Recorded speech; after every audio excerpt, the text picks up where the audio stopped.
Es interesante lo que dice Vicente porque fíjate que las salidas son al menos dos acá, ¿no? Una en la lógica que tú dices. Una, la salida individual, que es la que hasta ahora parece primar, de que cada uno pueda resolver los problemas con los recursos que tiene y al menos apelando al entorno más familiar, qué sé yo, más de red privada.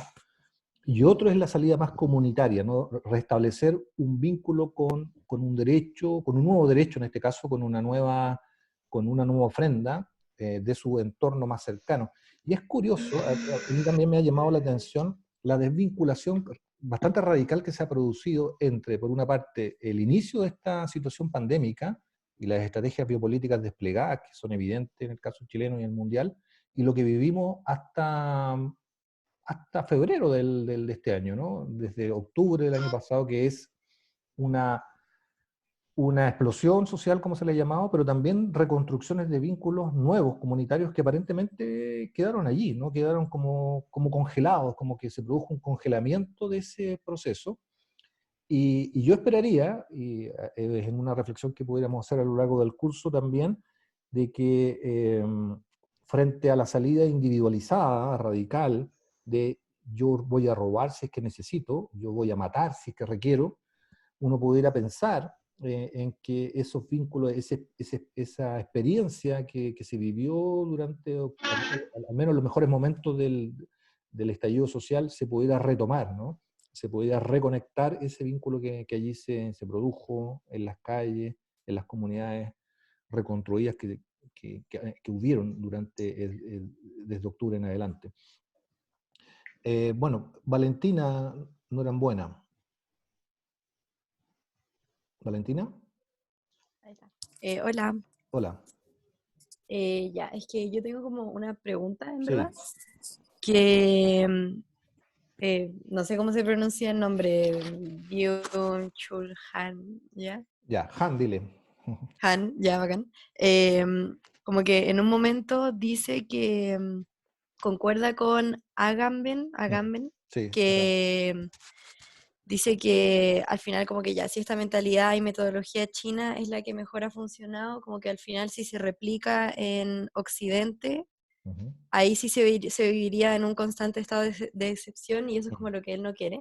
sí. Y yo quería saber si es en verdad probable que en Occidente se replique este sistema como de control, porque en Asia o en China principalmente existe esa mentalidad que están hablando como del colectivismo y Mm, que al final la gente como que no tiene un individualismo mm, acentuado como, y es más obediente al final, como es realmente probable que en una cultura que es tan distinta como mm, Occidente, como que se den paso a al Big Data y todo, si mm, es que tiene como finalidad un bien común, mm. si funciona también como para evitar una pandemia tan grande. Eso. Vamos a reflexionar sobre ese tema a lo largo del curso, Valentina, pero fíjate, simplemente llamo tu atención de que las reflexiones, los estudios que ha hecho Giorgio Agamben sobre el estado de excepción no se enfocan en el sudeste asiático, sino que se han enfocado en lo que podríamos llamar la cultura occidental, ¿no? En el mundo occidental. O sea, toda su reflexión en torno al estado de excepción, que surge de una reflexión eh, a tres bandas, ¿no? Una trilogía que después se extiende en algunos derivados, tres grandes obras que Agamben ha producido eh, en las últimas décadas, se despliegan a partir de una genealogía, si tú quieres, del poder soberano en Occidente, no en Oriente.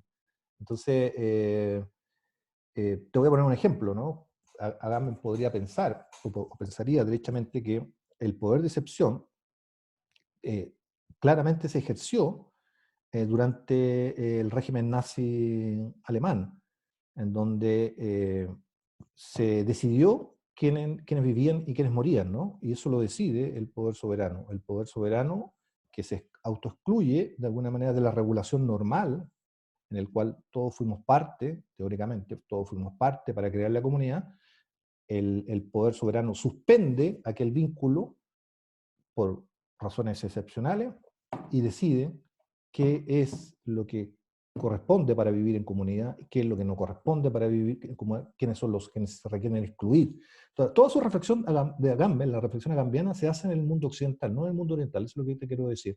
Por tanto, la respuesta corta es perfectamente plausible que esa lógica se pudiera desplegar. Otra cosa distinta es que sea esa la estrategia o la racionalidad que esté acompañando la pandemia. Es una discusión teórica que le responde, por ejemplo, Nancy, Jacques-Luc Nancy, y la respuesta que le da a Agamben es que no es esa la lógica, es otra. Bueno, esa es una discusión que está en cierne, pero tu preocupación es que el estado de excepción ha estado en Occidente, sí lo ha estado, y probablemente lo sigue estando, ¿no?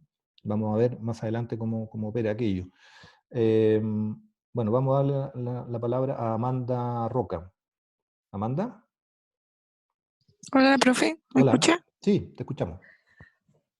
Nada, mi pregunta va ligada también a estos comentarios que han hecho mis compañeros como en torno a cómo la biopolítica puede alcanzar dimensiones más sociales, Mm, como más populares. mm, Y mi pregunta va como al caso particular de Chile, en el mm, que no existe como una presión gubernamental, mm, o más bien existe una poca eficiencia en el caso como de medidas políticas que afecten a la biología, en este mm, caso.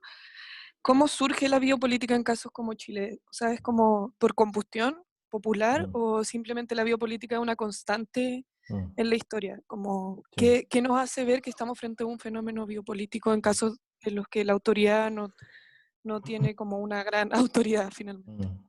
Amanda, mira, mi respuesta sería la siguiente. Está por escribirse todavía la historia, comillas, de la biopolítica en Chile, o la genealogía de la biopolítica en Chile, cuáles fueron sus relatos específicos que siguió. Nosotros con Nicolás, que está por ahí, Nicolás Reed, escribimos un artículo que da cuenta de un fragmento de lo que pudiera decir ha sido la trayectoria histórica que siguió la biopolítica en un área bien específica que es el área médica. Después se lo podemos compartir, Nicolás lo puede compartir, que es cómo se ha ido avanzando de, por ejemplo, figuras de cómo se trató al toxicómano a principios de siglo, lo investigamos en los archivos, qué sé yo, y luego pasamos a la figura del delincuente. Ahí hay una trayectoria, hay una pista de cómo Chile ha seguido un derrotero específico. Esto ha sido muy variado en muchas partes, ¿no? Eso en primer lugar, esa sería una primera parte de la respuesta. Es decir, todavía está por escribir, hay mucha investigación que realizar en torno a las estrategias biopolíticas desplegadas en el caso chileno. Lo que sí me parece claro es que al menos desde el año 75, 2 años después del golpe militar en adelante, o sea, más de 40 años, Chile ha seguido una estrategia, una racionalidad neoliberal en el sentido entendida de producción de subjetividad de individuos que resuelvan por sí mismos todos los problemas de la vida social. Eh, si uno, esa es una tesis grande que desde luego requiere matices, pero si uno pudiera identificar la racionalidad operando en Chile desde, insisto, el año 75 en adelante, es la racionalidad de construcción de una subjetividad acompañada de tecnologías que van estimulando aquella, eh, de individuos que necesitan, requieren, desean incluso consideran lo mejor resolver todos los problemas de la vida social de manera propia, de acuerdo a sus propios méritos, de acuerdo a sus propios recursos, de acuerdo a sus propias, comillas, capacidades, de acuerdo a lo que son en sí mismos, ¿no? Eso no es natural en cualquier lado, eso es una racionalidad específica del caso chileno, llevado al extremo.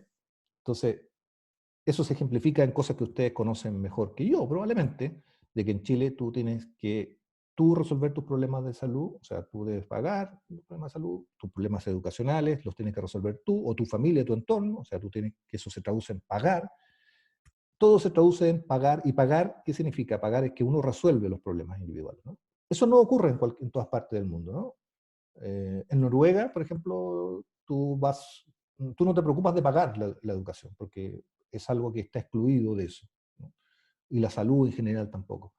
Entonces, pero el modelo chileno es eso. Entonces, por eso yo decía que el modelo chileno no podía seguir otro derrotero de enfrentamiento a la pandemia que estuviera inscrito en esta lógica de racionalidad grande a la que aludo. Vamos con Jaime Sánchez. Jaime. Hola, hola, ¿se me escucha? Sí, se escucha muy bien. Ya. Buenas tardes a todos y todas. Hola, hola. 3 cosas. Primero, una crítica que le hago a Gamben. Mm, Y es que su teoría de fortalecimiento de los estados mm, tiene muy poco de geopolítico. mm, De hecho, el análisis que hace no tiene nada de geopolítico, se aleja mucho de la tónica que se ha ido repitiendo desde el 2001 en adelante, este tema de la guerra sin fin. Y es ujú, que claramente, bueno, Agamben se fija en Occidente y olvida lo que está pasando en Medio Oriente y en Libia. Bueno, lo que mm. pasó en Libia. Sí. Y es que los estados, lejos de fortalecerse, se han estado debilitando. Bueno, y Mm. ahí se pueden ver ciertas razones de esto Bueno, en África también.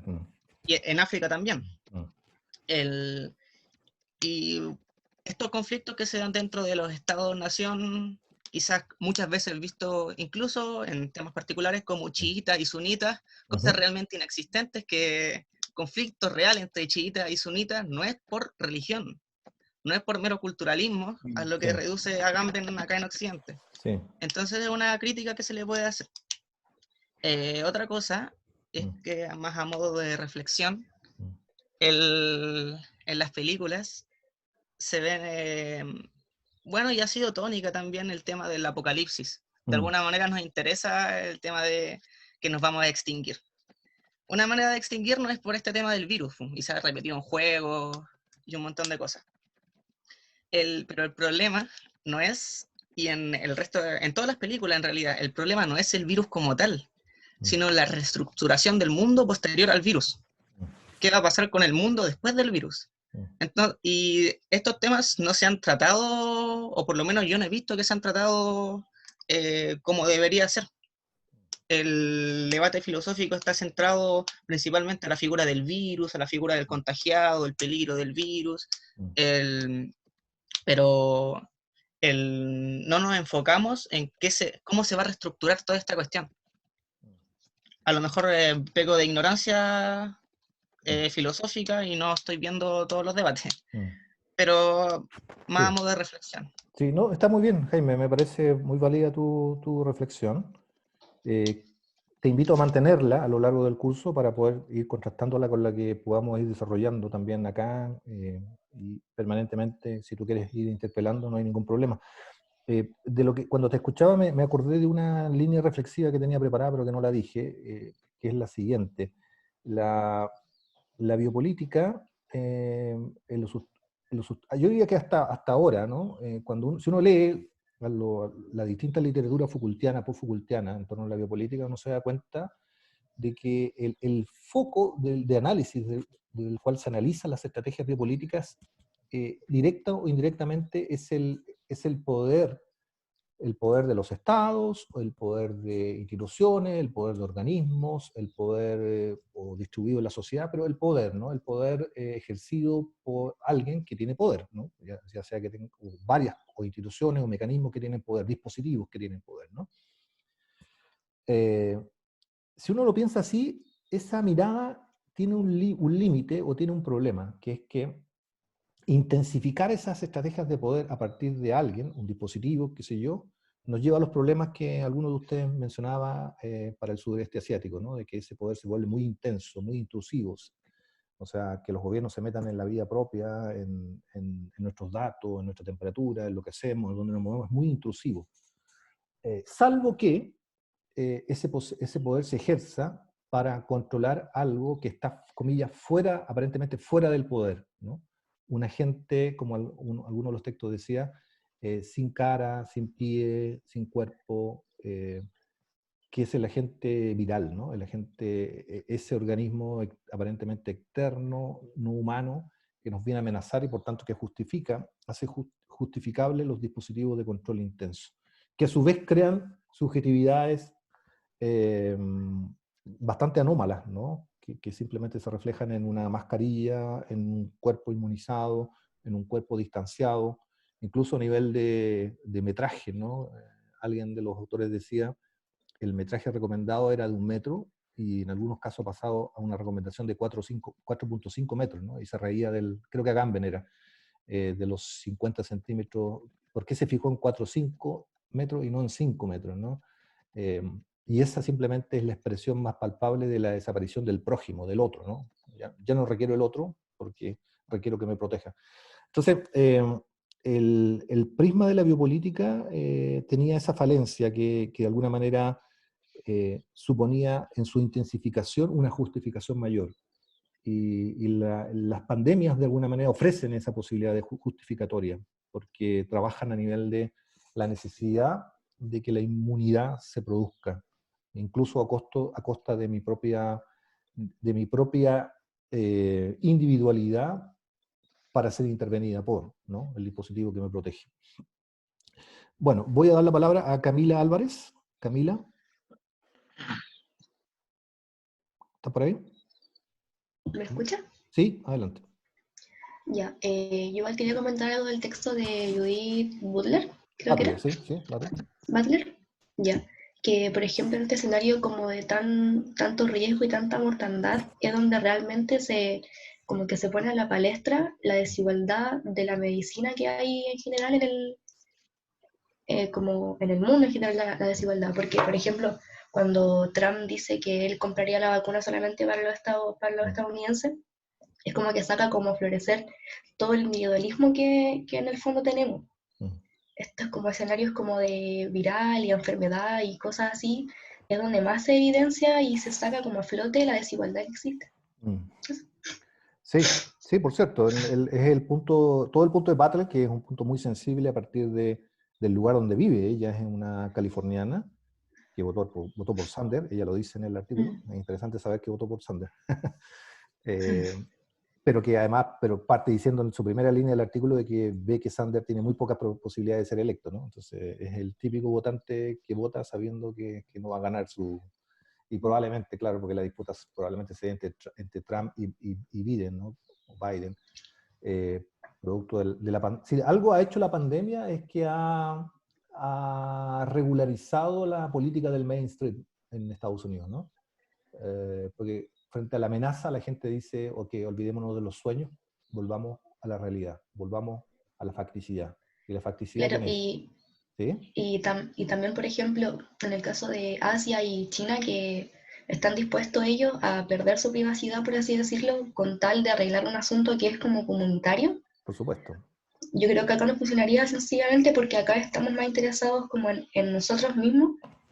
Yo encuentro que están como dispuestos a perder su privacidad con tal de arreglar un tema que es a nivel mundial. Yo creo que a ellos no les importa que les revisen a dónde van o con quién está sentado en el bus, porque ellos, yo creo que entienden que es con un fin mayor a ellos mismos. Sí, pero de nuevo, Camila, yo no miraría con tanto desprecio o con tanta, no lo digo que tú lo digas, digamos, ¿no? Pero yo lo digo, ¿no? Yo no miraría, yo, Ricardo Camargo, no miraría con tanta...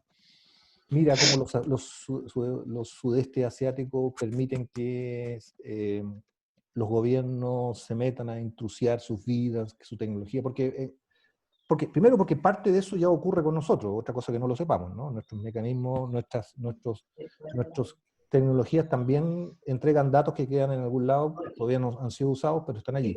Y segundo, porque es posible que eso ocurra también en el caso chileno. Si de nuevo, esta alabanza permanente a la estrategia surcoreana no es tan inocente, ¿no? En el sentido de que hay ahí algo en justificación, hay una justificación, es como cuando uno prepara justificaciones alternativas para dar exámenes. Ustedes todavía no dan exámenes en esta escuela, pero cuando den exámenes, probablemente Nicolás, Violeta, no sé si hay otro ayudante más acá, antiguo, sabrán y les podrán contar que cuando uno va a exámenes, uno prepara estructuras justificatorias o argumentativas paralelas, a veces sí, a veces no. A mí me parece que allí puede estar desplegándose aquello, ¿no? En el caso chileno, de que hay un micrófono abierto ahí. Podría estar pensándose que preparándose una estructura justificatoria para, llegado el caso, usarse o no. Bueno, Martín Castro, por favor. ¿Se me escucha? Sí, perfectamente. Buenos días profe, a la clase, a los ayudantes. A mí lo que más me llamó la atención, digamos, de las columnas, y con lo que más concuerdo, es del el planteamiento que hace CISEC, de que el coronavirus en sí es como, además me encanta la referencia que hace, un golpe a lo Kill Bill al sistema, digamos, económico en el que nos encontramos inmersos. De que ya está condenado el sistema en el que nos encontramos, de que esto está haciendo se está alargando lo más que pueda, pero el sistema, digamos, está condenado. De que él percibe que el virus es una nueva oportunidad para pensar una nueva sociedad, y desconozco si es efectivamente así, pero al menos yo percibí de como que Han le contesta a CISEC, en el sentido de que, porque CISEC piensa de que el virus de por sí es una revolución. En cambio, Han le dice de que el virus no es una revolución, porque los virus no hacen revoluciones. La revolución la hacen las personas.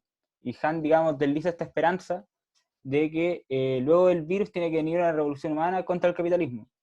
Porque digamos, está esta gran contradicción que encierra cómo funciona el sistema y el poder político en el mundo digamos, de la que habla Badiou, donde, por ejemplo, la enfermedad en sí es transversal, digamos, la mayoría del mundo, por no decirlo todo, está combatiendo el virus, digamos, pero los intentos son de manera local. Entonces está esta contradicción de que, a pesar de que la economía es mundial, y dan el ejemplo en la columna de que para, digamos, hacer un celular se moviliza la economía de 7 países distintos o así, el hecho de que los poderes políticos sigan siendo nacionales y las rivalidades que existen entre países por su antiguo imperialismo evitan, digamos, la aparición de un Estado mundial capitalista. No necesariamente como que esta sea la solución, pero de que la solución pasa, no digamos al virus, sino cómo tiene que estructurarse el futuro, pasa por una reorganización de la economía global que evite dejar a la gente a merced del mercado y que dé algún tipo de protección estatal. Bueno, primero es así, efectivamente, CISEC es contestado por Han, de alguna manera, o tiene un debate ahí en cierne. CISEC ha sido muy criticado por esa columna porque se le ha imputado en lo que pasa habitualmente, en las lecturas simples, que él estaría simplemente diciendo que el virus significa el fin del capitalismo, ¿no? Yo, sin embargo, en defensa de las causas perdidas, es un texto de CISEC, déjame decir un par de cosas respecto a la reflexión de CISEC, porque esa es una reflexión que CISEC ha venido desplegando, al menos yo se la he escuchado y se la he leído en parte, al menos desde 5 años atrás, y que tiene un punto, creo yo, que es el siguiente. Si algo hay hoy día amenazando no solamente el sistema capitalista, sino la humanidad en general, son, comillas, las catástrofes, ¿no? Él llama la lógica de las catástrofes, que no solamente son las catástrofes virales eventualmente, sino sobre todo él hacía mucho el punto de las catástrofes medioambientales o socioambientales. Y si uno piensa efectivamente la posibilidad, porque a veces excluimos esa posibilidad, pero es una posibilidad real, de un término de las civilizaciones terminan, ¿no? Precisamente porque se vuelven descivilizadas o incivilizadas. La hipótesis más probable, más plausible de término de la civilización humana, y por tanto la civilización humana hoy día capitalista, porque así hay que entenderla, es las catástrofes que esta propia civilización genera de manera no controlada y de manera aparentemente sin fin, como son las catástrofes medioambientales, etc. Entonces, dentro de esa lógica, desde luego, las pandemias ocupan un rol, un lugar, y ahí creo yo que hay que circunscribir la reflexión de CISEC, ¿no? Yo al menos no veo más argumentos que eso, que está colocado allí.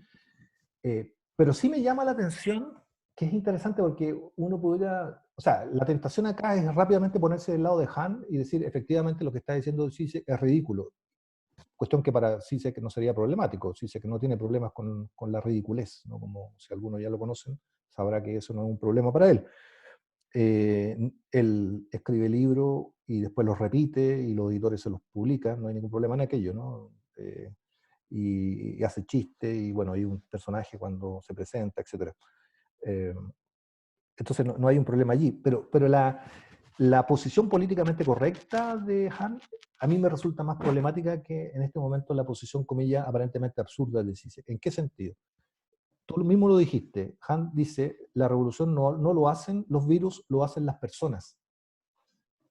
Eso es muy políticamente correcto hoy día, porque efectivamente Zizek tiene un punto al decir que las revoluciones, que no las han hecho las personas en todo caso, sino más bien los pueblos, qué sé yo, hay procesos, y no todas las personas, al menos podríamos decir aquello, algunas, terminan siendo normalizadas, o sea, incorporadas dentro de un sistema global que funciona con esas revoluciones en ciernes.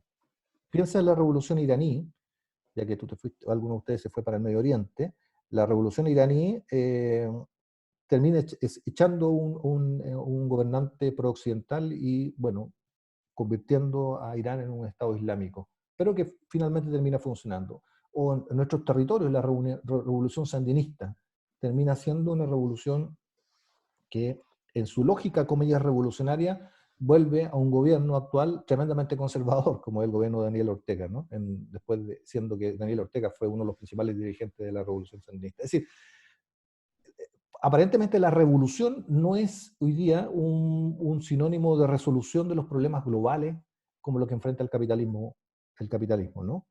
O sea, si uno estuviera tentado, como sí sé que nos invita a pensar el fin del capitalismo, probablemente la respuesta revolucionaria a la clásica no es satisfactoria a la luz de la experiencia. Pero tampoco lo es, y ahí está el punto que te quería hacer, la respuesta, comillas, aparentemente más civilizatoria, aparentemente, pero de las cuales hay que sospechar, o yo los invito a sospechar, como esta idea de crear un Estado global, ¿no?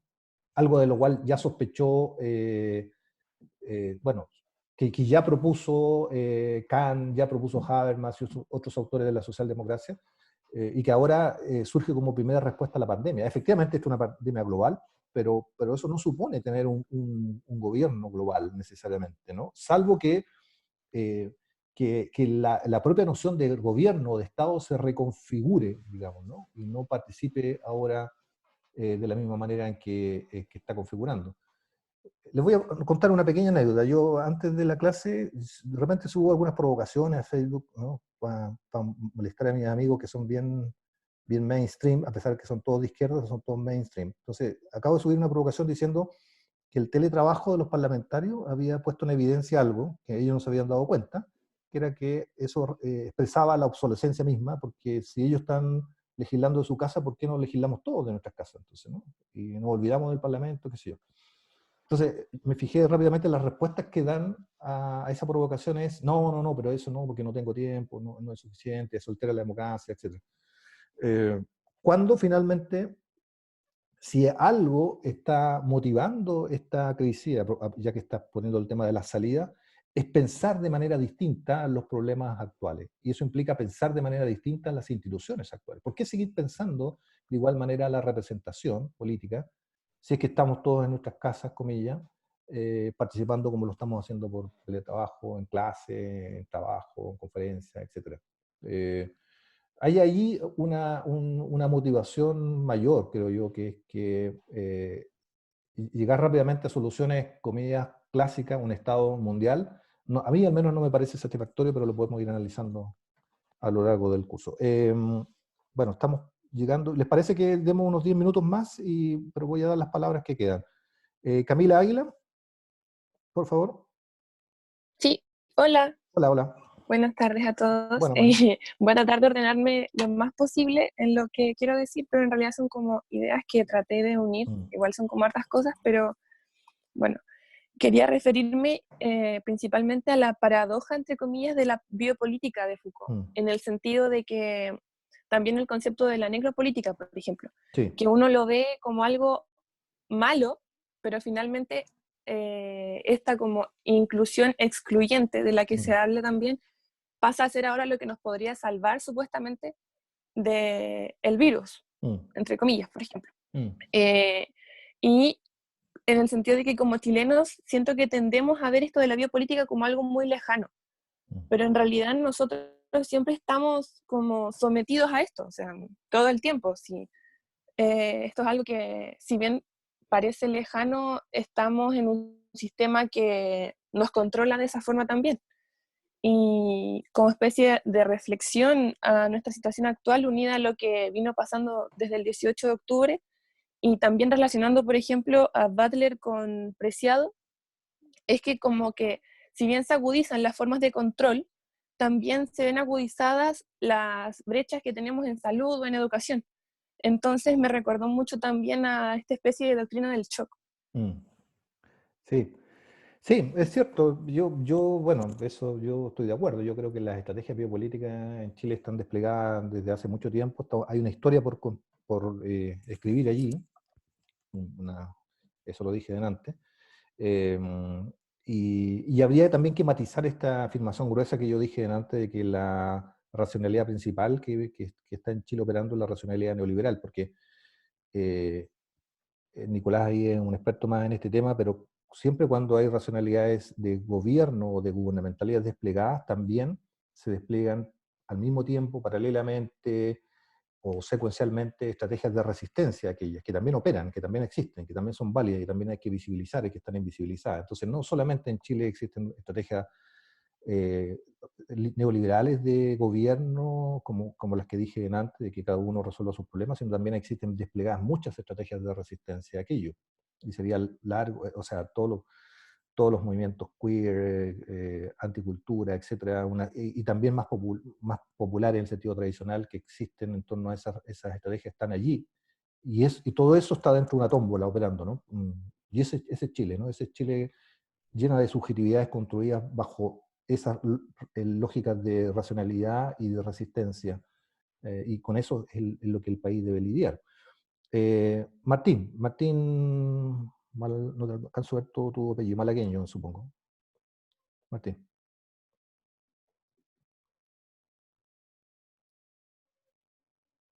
Adelante, Martín. Sí. Bueno, lo que quería decir era principalmente enfocarme en un punto en el cual creo que nadie ha hecho hincapié, y lo voy a hacer en base a lo que propone Judith Butler en su escrito, que vendría a ser el tema de que ella deja bastante en claro su postura sobre el actual presidente de los Estados Unidos, Donald Trump. Este país siempre se ha caracterizado por ser el más grande impulsor y defensor del sistema capitalista que tiene inmerso a la gran mayoría del mundo, y que además se puede incluso atribuir como el responsable de la actual crisis sanitaria que vendría a ser el coronavirus, por el mismo tema de que China, un país que no es completamente capitalista como tal al nivel de Estados Unidos, supo de alguna forma controlar la pandemia y al mismo tiempo está mandando ayuda humanitaria. Y mientras eso se pone en tela de juicio, Estados Unidos además apunta desde la vocería de su presidente una forma de manifestarse bastante xenofóbica al poner como chivo expiatorio al mismo gobierno chino, al decir por medio de las palabras de Donald Trump que este virus vendría a ser el virus chino, por así decirlo, lo cual ha sostenido en bastantes conferencias de prensa a lo largo de todo este tiempo. Entonces, él trata de apuntar como culpable de todo esto de forma que yo considero bastante xenofóbica a los chinos, al virus chino, como acabo de repetir. Entonces, es como una campaña de desprestigio como a fin de tratar de desviar la atención de que el sistema mismo nos tiene inmerso en todo este caos, para echarle la culpa al país del que surge esto, siendo que para nada es la culpa de ese país, vendría a ser la culpa de las personas que fueron las que transmitieron todo esto y de los gobiernos que no supieron asumir bien su cargo de proteger de alguna forma sus propias patrias. En el fondo vendría además a demostrar cómo de alguna forma en Estados Unidos se sigue tratando de salvar el sistema, aparte a nivel mundial, porque Estados Unidos vendría a ser como una de las principales fuentes de información a nivel mundial y la gente siempre toma en cuenta a Estados Unidos. Sí. Entonces, si lo que dice Trump vendría a ser atacar a los chinos, entonces sale una horda de gente en Twitter, en cualquier red social, diciendo que los chinos tienen la culpa, que los chinos históricamente han traído virus al mundo, y es como para meterle a la gente desinformada que la culpa vendría a venir solamente de ese país y que hay que hacerle una especie de asco a ese país en conjunto. como solamente porque los estadounidenses están tratando de desviar la atención sobre lo caótico que se tornó estar tanto tiempo confiando en el egoísmo propio, en el individualismo, en la subsistencia de alguna forma, confiando en la libertad de mercado que tanto les gusta pregonar de alguna manera. Sí, mientras Nicolás y los chateadores tienen una discusión entre boomer, millennial, centennial, ahí te contesto que, pero también es al revés, ojo, los chinos o el gobierno chino ha insistido de que el virus ha salido de un laboratorio norteamericano. Finalmente, mirándolo desde arriba, que nosotros no somos simplemente espectadores de estas disputas de macropoderes, uno podría decir que ahí hay una disputa por construir el sujeto, la entidad, el gobierno, la ideología que queda inmunizada, ¿no? Desde luego para los americanos es fácil que la culpa de todo esto sea de los chinos, o para Trump al menos, más que americanos, y por tanto se convierte en el agente inmunizado porque es coherente con la guerra comercial que ha tenido desde antes, etc. Pero para los chinos también. Ahora, probablemente lleguen a un acuerdo, ojo, como dos grandes potencias, como dos buenas potencias, se sienten en la mesa y resuelvan el hecho de que a ninguno les conviene quedar en la categoría de agente externo inmunizado y encuentren un tercero. Ojo con eso. Entonces, aquí hay una disputa de megapoderes mundiales que están desplegándose todavía en aquello y está por verse cómo se va a resolver aquella historia.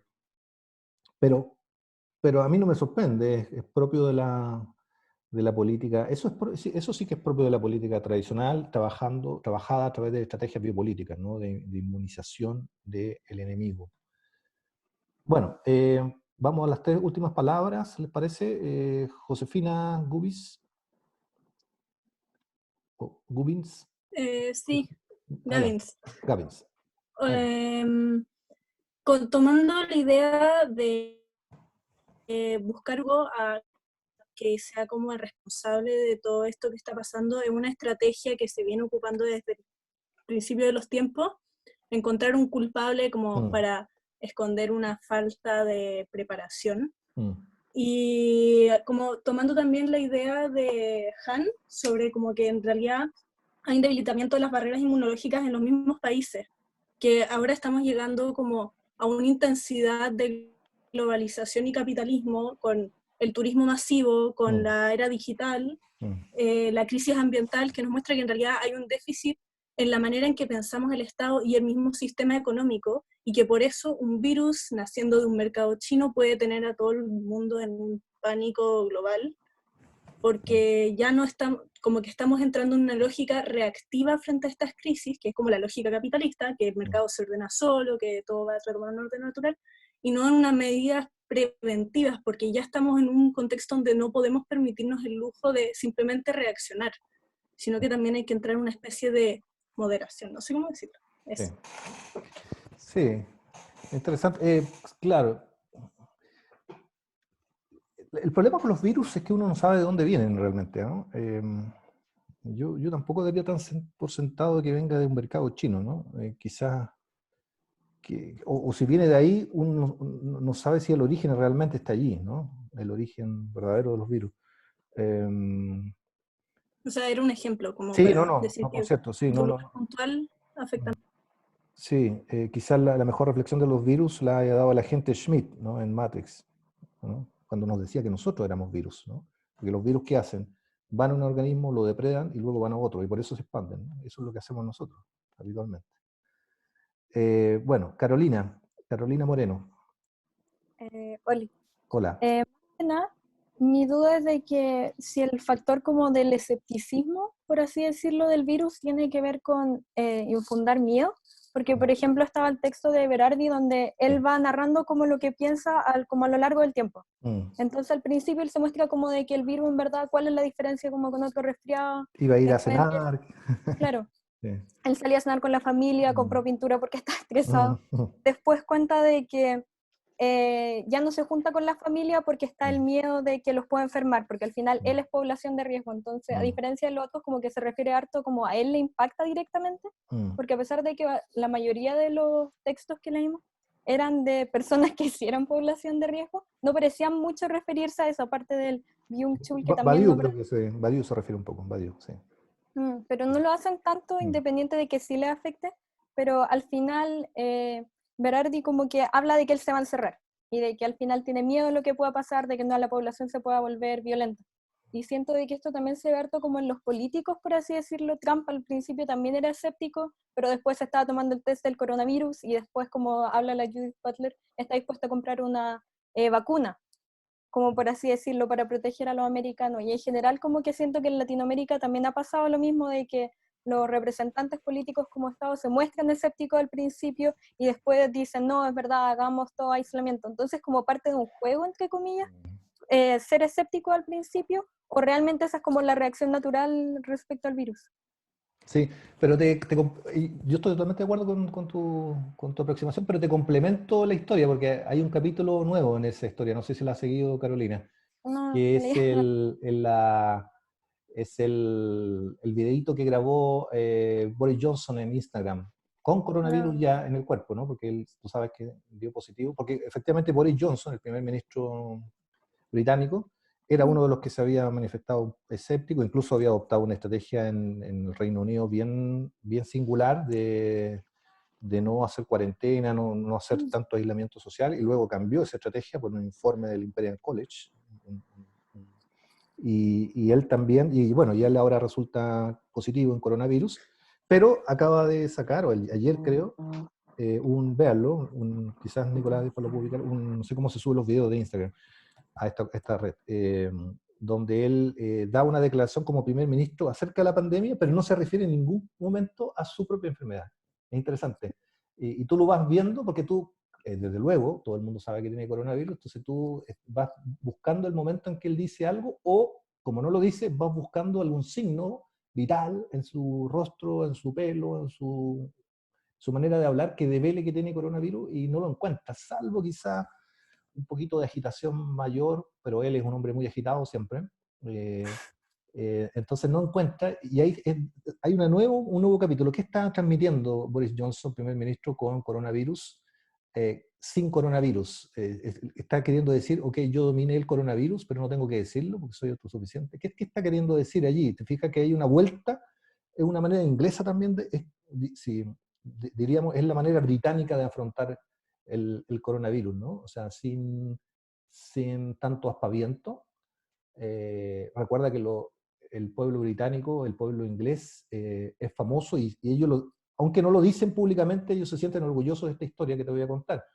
La historia de la Segunda Guerra Mundial, cuando los bombarderos alemanes llegaban a Londres y bombardeaban permanente, y bombardearon muy intensamente Londres, y se producían incendios en zonas de Londres. Bueno, llegaban los bomberos, lo apagaban, pero el pueblo inglés seguía funcionando tal y cual, tomaba el metro o subway, y la flema británica funcionaba en el sentido de que nadie hacía mucho escándalo de aquello, lo tomaban como parte de la realidad, la dura realidad, pero la realidad finalmente. Y aparentemente es eso lo que quiere transmitir Johnson, no sé, pero tú tienes razón, había una evolución en los discursos públicos, pero yo los mediatizaría también con las estrategias políticas, en este caso de marketing, que hay detrás, en el caso de Johnson. Pero habría que ver cómo Piñera se comportaría con coronavirus. Yo no creo que Piñera estuviera en su cuarto recluido con coronavirus, no me lo imagino. Seguramente estaría transmitiendo todo a cada rato por internet, ¿sí? Adelante. Pero es que más que nada el tema de que el escepticismo no puede tomarse como una forma de no asumir culpa, por así decirlo, porque por lo menos en el caso de Latinoamérica, o sea, Europa hasta el lado de Asia, es más rápido que llegue el virus hacia allá, pero esto comenzó en enero y el virus llegó acá recién en marzo. Entonces no podría pensar de que ya en febrero, cuando se veía de que esto iba a ser una pandemia a nivel mundial, se pudo haber prevenido, o sea, hacer un tema de tomar exámenes en el aeropuerto, al tiro cuarentenar a todas las personas de que llegaban del extranjero, o algo así. O sea, el escepticismo se puede tomar como una forma de justificar, entre comillas, que ahora se haya esparcido. Sí, pero de nuevo, el tomar medidas disciplinarias muy intensas, extremas, supone salirse del esquema de racionalidad que ha primado en este país, de que cada uno resuelve sus problemas y esa es la manera más eficiente de hacerlo. Entonces, pedirle a un Estado que se ha construido bajo una racionalidad neoliberal extrema, que pase inmediatamente a ser el soberano que resuelve todos los problemas, es bien complejo en el sentido que yo creo que, esto lo conversábamos con Nicolás Riet en algún momento, en algún chat, el ministro Mañalich es un ministro bien particular, porque es muy polémico, pero si tú analizas con cuidado lo que dice, comillas, siempre tiene razón, en el sentido de que él es muy coherente con la razón neoliberal que expresa. Él ha ido midiendo sus estrategias muy de la mano. A ver, lo pongo en estos términos. Él es el mejor representante de la racionalidad neoliberal que ha acompañado a este país durante los 40 años. Él se ha negado a caer en el pánico, a que la estrategia de aislamiento social forzado sea lo mejor, tratado de argumentar, pero finalmente lo que está acompañando es esa racionalidad neoliberal que se resiste a tomarlo, la resolución de los problemas en tu nombre. ¿Por qué? Porque eso es muy delicado para un país como este, que ha confiado en que cada uno de nosotros resuelve los problemas, porque si no, si el Estado resuelve los problemas por ti mismo y te dice quédese en tu casa, ¿cuál es la contrapartida de aquello? Es que tendría que resolverte también tu salud, tu educación, tu dinero, y ahí estamos complicados. Ahí otro país. Sí, y no olvidemos que Mañalich escribió una columna sobre la biopolítica el año 2015. Por supuesto. Sí. Que es muy interesante porque nos dice que Michel Foucault, el filósofo francés, habría descubierto que se pueden privatizar todas las zonas de la vida. Y Mañalich a eso le parece muy bien, ¿no? A diferencia de Foucault, eso es muy... Deberías compartir la columna para que la podamos conocer, leer todos de nuevo, Nicolás. Vamos a dar las últimas dos palabras, ¿le parece? Isabot Arancibia en primer lugar y luego Valentina Norambuena. Isabot. ¿Isabot? ¿Se me escucha? Sí, se escucha muy bien. Ya. Bueno, volviendo un poco al tema anterior, lo que yo quería decir, Donando, cuando usted dijo que no le parecía tan imposible que en Chile se implementara un sistema como el de Asia, yo creo que sí, la verdad me parece bastante difícil, no sé si imposible, pero muy difícil en el sentido de que existe una suerte de propaganda de parte de Estados Unidos que, ellos crearon su imperio o su país, o como ustedes quieran verlo, basados en la libertad, por así decirlo, en tu derecho de hacer lo que tú quieras en tu espacio privado y de guardar tus cosas, como de tener tu privacidad. Y nuestro país, o en realidad prácticamente toda América Latina, está como, es parte de eso. En el occidente se considera la libertad o la privacidad como algo que es de nosotros, que no puede ser quitado. Entonces, si se tratara de implementar un sistema que vaya y se meta en tu privacidad, yo creo que nadie estaría de acuerdo. También pensé en un principio eso que dijo, de que en algún momento la gente pide ser controlado para que la situación desaparezca. Pensé en eso, claro, todos nos gustaría que ya no nos contagiáramos de coronavirus porque todos tenemos a alguien de quien preocuparnos, aparte de nosotros mismos. Entonces dije, claro, sí, la gente lo pediría, pero creo que no lo aguantaría una vez que la epidemia pase. Creo que inmediatamente extrañarían como su privacidad, por así decirlo, o ir donde quieran ir sin que lo estén vigilando todo el rato. Entonces me parece que no sería muy posible que eso pasara acá en Chile. Sí, interesante esa voz. Claro, imaginar una realidad con pandemia y sin pandemia es distinto en términos de estrategias aplicadas desde el control biopolítico. Pero yo estoy pensando en el momento... A ver, voy a poner, ya que queda el último minuto, voy a poner un poco terrorífico, pero supongo que sabemos que la pandemia del coronavirus todavía no llega a Chile, ¿no? Es decir, cuando llega es la curva en pleno invierno, ¿no? Cuando los sistemas de salud colapsan. Nuestro sistema de salud está destinado a colapsar. Se colapsó el de Italia, el de España. También creo ¿Sí? También creo que hasta ese momento nadie estaría dispuesto a que el gobierno se inmiscuya en su vida. Creo Ya. que así en la situación que estamos, nadie lo pediría. Solamente será cuando ya estemos en el pic de eso, y en ese momento ya sería demasiado tarde. Sí, no está bien. Entonces... Sí, es que no lo estoy mirando desde el punto de vista de la eficiencia y la eficacia de la política pública, solo estoy mirando como una posibilidad de que esa estrategia biopolítica sea demandada, deseada, sentida e implementada en su conjunto, ¿no? En el país. Eso es lo que es todo el punto.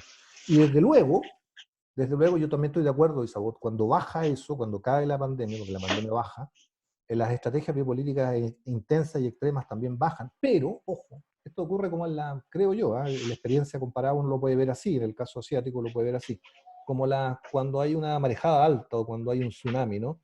Las mareas bajan nuevamente, pero siempre dejan territorio conquistado por el mar nuevamente, ¿no?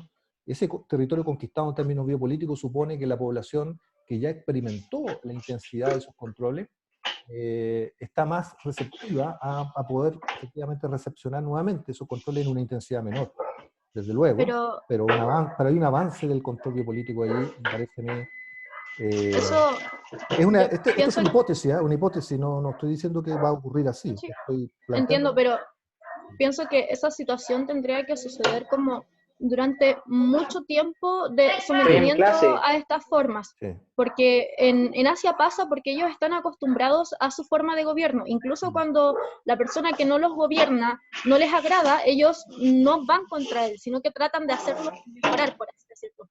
Pero acá no, acá la gente está acostumbrada a rebelarse, por así decirlo, contra lo que no está de acuerdo. Sí. Ok, sí, dejémoslo como hipótesis, por tanto, y se verá en su momento cómo, pero es una posibilidad que está ahí en ciernes. Valentina Norambuena, y esa es la última palabra que tenemos antes de cerrar. Valentina. Hola, ¿Sí? es que creo que igual como que ya se tocó un poco lo que yo iba a preguntar con Isabot, es que era más como lo que mencionaba, creo que Badiou, sí, Badiou, que como que no es raro, porque hace como un símil entre la guerra y la pandemia, y que no es raro que los estados como que tomen como fuerza en momentos como estos. Entonces, ¿por qué en Chile no podría hacer lo mismo y después normalizarse como la situación actual? Como, ¿por qué no podría el Estado ser fuerte ahora y después ser débil como es hoy? O sea, sí, eso. No sé si entendió mi pregunta. Sí, no sé si se entendió. Y me permite hacer una precisión de la cual yo me hago cargo, pero no requiere que ustedes... A ver, nada de lo que yo digo acá ustedes lo tienen que asumir como dado, sino que son líneas reflexivas que invitan a la construcción colectiva de lo que estamos debatiendo. Pero piensen ustedes por un segundo qué es lo que es un Estado neoliberal. No hay que hacer sinónimo el Estado neoliberal como un Estado débil o prescindente de la vida de las personas. Uno tiende a creer que el Estado, ya que se mencionó el Estado de países del Oriente o el Estado incluso de bienestar europeo, es un Estado más fuerte en el sentido de control intenso de la vida de las personas que el Estado neoliberal. Pero ojo, porque el Estado neoliberal, fíjense lo que tiene que construir, que no es menor. Tiene que construir una subjetividad, o sea, todos nosotros, como individuos construidos como subjetividad, que no solamente esté dispuesto, sino que desee resolver los problemas de la vida en sociedad en gran parte por sus propias manos. Esa construcción supone una intensidad de intervención gubernamental, de regulaciones, algunas que se ven y otras que no se ven, muy intensa. Supone, y cuando estoy hablando de Estado, en todo caso no estoy hablando de gobierno, me estoy hablando del dispositivo estatal, ¿no? El dispositivo de gobierno de las conductas, ¿no? Que es mucho más amplio que el Estado, que se extiende, por ejemplo, desde el tipo de nombre que te dan cuando naces, el tipo de educación que tienes, los colegios a los que vas, las universidades, etcétera, los trabajos. Supone construir una manera de comportarse en la vida en sociedad que implica intervenciones muy intensas, porque créanme, esto sí, por favor, créanme, la subjetividad racional, la racionalidad y la subjetividad neoliberal, esto es, que uno resuelve los problemas por sí mismo, como el empresario de sí mismo, no es una cuestión natural que viene en los genes, es algo que se adquiere, que se constituye. perfectamente podríamos constituirnos de maneras distintas. Y toda la aproximación Foucaultiana, ¿no?, de atreverse a constituirse de manera distinta, el atreverse a ser gobernado de manera distinta, habla de esa posibilidad. Entonces, el Estado neoliberal no es un Estado débil, es un Estado que supone intervenciones muy intensas, que ya han ocurrido en nuestras vidas, y lo que estamos viendo ahora es, o lo que podríamos ver en el futuro próximo, inmediato incluso, son intensificaciones de esas intervenciones, o mejor aún, me corrijo, visibilizaciones de algunas de esas estrategias que han operado ya, y que se intensifican, sí, en algún grado, pero fundamentalmente se visibilizan, se hacen evidentes, ¿no? Bueno, vamos a reflexionar sobre estas materias ahora ya de una manera más formal, con textos más estructurados, que están en el curso a partir del próximo miércoles. Nicolás, ¿qué es lo que tenemos, te acuerdas, agendado para el próximo miércoles en términos de lecturas? Sí, el próximo miércoles comenzamos con las lecturas teóricas sobre Foucault. Está agendado, si no me equivoco, bueno, ahí está totalmente identificado como sesión 2, todo lo que esté bajo sesión 2, el material docente, que es una introducción al aparato teórico Foucaultiano en relación con la biopolítica. Si no me equivoco, hay una selección de la gubernamentalidad, que es un curso de seguridad, territorio y población, de uno de los cursos que hizo Foucault en los 70, y además el último capítulo de la historia de la sexualidad, el tomo 1, que es fundamental para comprender la noción de vida de Foucault y cómo esa noción lleva por correlato al neoliberalismo también, ¿no? Como bien decía Ricardo, al cultivo propio y a la autoexplotación del sujeto, que será una de las tesis que veremos después. Y también para tenerlo en cuenta, acá vamos a poner, que ya lo preguntaban en el chat también, vamos a poner ciertas lecturas de la biopolítica. Entonces, claro, el profesor Camargo acá ha presentado una, yo voy a presentar otra posible manera de leer a Foucault también, no tanto desde el punto de vista que, para polemizar, yo llamaría al profesor Camargo una lectura marxista de la biopolítica. Yo lo voy a hacer en un sentido un poco más, por decirlo así, estético, comprendiendo que el problema de Foucault es siempre el problema de una experiencia, ¿no? Y cómo ante estas grandes crisis globales, lo que se cambia, ¿no?, es el modo de comprender el mundo, por así decirlo, ¿no? Entonces, claro, me gustaría instalar también desde ya por llamarlo así, una lectura comunista de Foucault, a diferencia de una lectura marxista, que son cuestiones que probablemente aclaremos la próxima sesión. Perfecto. Ya. Entonces dejamos la sesión de hoy día hasta acá. Había una pregunta en privado ahí de Benjamín, ¿cuál es la visión que planteó en un comienzo de Foucault sobre la biopolítica? Tenía problemas de audio en ese momento. No, bueno, simplemente fue una introducción que yo hice respecto a cómo Foucault aborda la biopolítica en su arista disciplinar y de biopolítica de la población, pero como vamos a abordarlo eso a lo largo del curso, no hay problema en que se haya perdido en parte esa exposición. Así que seguimos la próxima semana, el día miércoles. Que les vaya muy bien, cuídense. Estamos al habla o a la vista. Nos vemos, chao. Chao. Chao, gracias. Chao.